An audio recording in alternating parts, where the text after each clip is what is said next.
আল্লাহ তার বান্দাকে বলেন, আমার প্রিয় বান্দা, আমি জানি তোমার ক্লান্তি, তোমার অন্তরের অব্যক্ত শব্দগুলো আমি শুনেছি, যা তুমি কখনো কারো কাছে খুলে বলনি।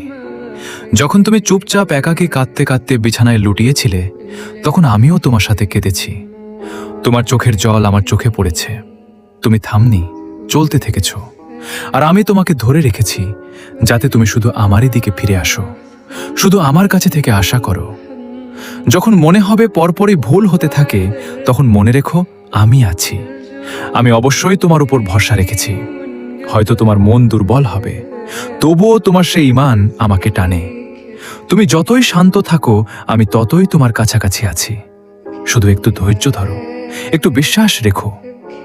আমি তোমার অন্তরে এমন শান্তি দেব যা ভাষায় বলা যাবে না, কারণ আমি কখনো আমার বান্দাকে একা ছাড়ি না।